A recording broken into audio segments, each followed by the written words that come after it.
It's a pleasure to have you on. Let's please first break down these new reports coming in.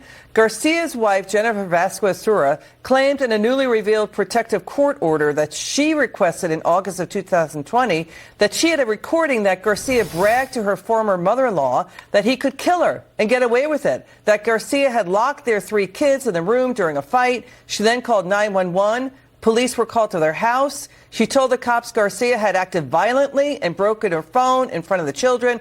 And then a year later, she filed a second protective court order against Garcia, where she alleged he punched her to the point she was left bruised and bleeding. So this keeps getting worse with Democrats. Why are they staking their return to power on this? Well, I think at the end of it, at the end of the day, Trump derangement syndrome is a powerful narcotic. It makes Democrats do crazy things, say wildly crazy statements. And so you look at what is happening, that they've gone down to Central America to defend an MS-13 gang member above American citizens. I mean, this is the same party that supports men and women's sports. They support any number of things that the American people just aren't on board with, but they can't help themselves because Trump derangement syndrome is real. Congressman, there's more reports coming in, more information, that Garcia's wife told local police in Maryland there was a total of half a dozen instances of alleged domestic abuse by Garcia from the years 2019 to 2021. That, quote, Garcia kicked, shoved, slapped, verbally abused his wife, detained her against her will, also that he threatened to kill her in that dispute. Plus this, the former husband of the wife of Garcia went to court to get a petition because he was so afraid for the safety of their 2 children. He told the court he is a, quote, gang member. But Democrats are going to judges who now demand he be brought back?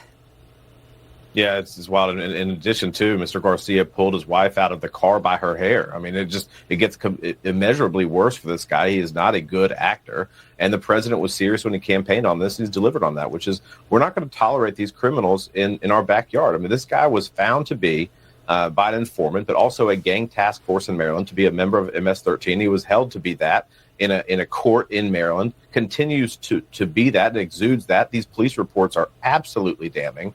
But the Democrats can't help themselves. And of course, this is what the American people voted for. They do not want these criminals and these gang members in our community. In addition to that, Liz, I mean, he was pulled over in Tennessee with a gentleman who was, they were smuggling humans. I mean, this is wild stuff that is happening in our country, happened under President Joe Biden when they let in all these individuals and gang members, and President Trump is being forced to clean it up, and rightfully so. You know, there's a clash, right, between U.S. federal law that says, yes, the president and the Trump administration and federal lawmakers do have under the law, under deportation law, should be deporting individuals like Abrego Garcia. It says if you're a criminal threat or a public safety threat, you should be deported. You should be deported for crossing illegally. But then you have the Supreme Court saying he should effectuate Abrego Garcia's return under due process. Let's break that down. Can you talk to us about this? Because we know that the 5th and 14th Amendment,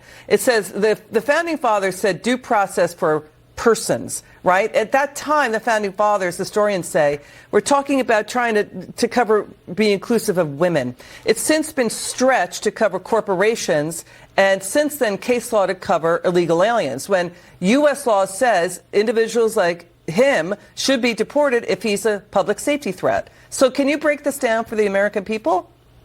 Well, I think the regrettable thing here is that courts have historically been, on national security issues, courts have historically said that we are not the commander-in-chief. We do not exercise the commander-in-chief's power to do things that the president is supposed to do. And so they're always very apprehensive about jumping into the fray, except when it comes to Donald Trump. Look, 2/3 of nationwide injunctions in the modern era have happened under Donald Trump. That's remarkable. This is an activist court, and they need to rein themselves in, or Congress may be forced to do that. Congressman Fry, a pleasure to have you on. Thanks for that information. We'll see you soon, we hope.